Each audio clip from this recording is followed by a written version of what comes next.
টকশিজীবীর মাধ্যমে, পেশাজীবীর মাধ্যমে এই বাংলাদেশে কোনদিনও আর ঢুকবে না। প্রিয় বাংলাদেশবাসী,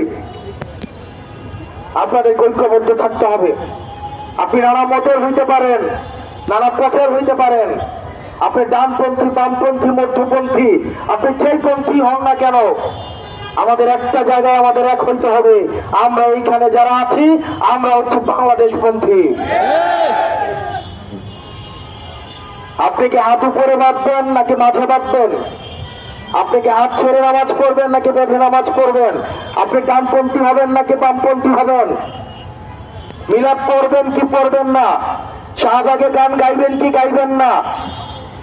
এই কালচারাল ফাইট গুলো বাংলাদেশে এনে মনে রাখতে হবে, এগুলো ফ্রিঞ্জ এলিমেন্ট আমাদের মধ্য দিয়ে আমাদের জাতীয় ঐক্যকে বারবার প্রশ্নবিদ্ধ করা হয়। আমাদের সামগ্রিক স্বার্থ আমাদেরকে শত্রু চিহ্নিত করতে হবে। আমাদের বাংলাদেশের শত্রু আওয়ামী লীগ এবং ইন্ডিয়া।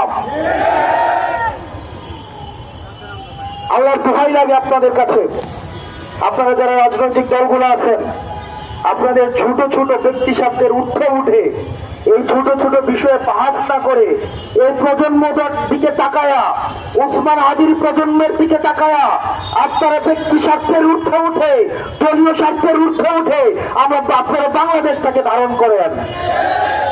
আমরা কিন্তু জানি কারা কারা ইন্ডিয়ার সেটেলমেন্টে এসে ক্ষমতায় যাইতে চায়, কারা কারা আমেরিকাকে মেনটেন করে, চীনকে মেনটেন করে। বাংলাদেশের ক্ষমতা নির্ধারিত হবে বাংলাদেশ থেকে, সীমান্তের বাইরে থেকে বাংলাদেশের ক্ষমতা নির্ধারিত হবে না, হইতে দেওয়া হবে না। এটাই উসমান হাদি ভাই বারবার আমাদেরকে শিখিয়ে গেছেন।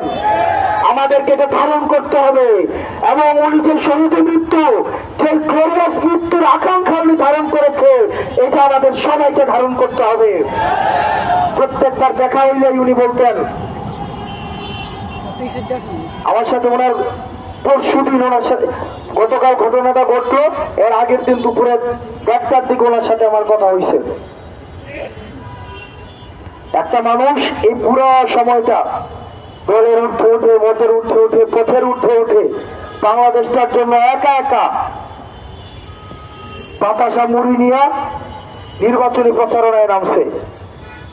শত শত কোটি টাকা নিয়ে মানুষ নির্বাচনী প্রচারণায় নামে। গাড়ির বহর, লুকের বহর, গুন্ডার বহর, অস্ত্রের বহর, বুলেটের বহর। সেই জায়গায় উসমান হাদি মানুষের মন জয় করেছে বাতাসা এবং মুড়ি নিয়া।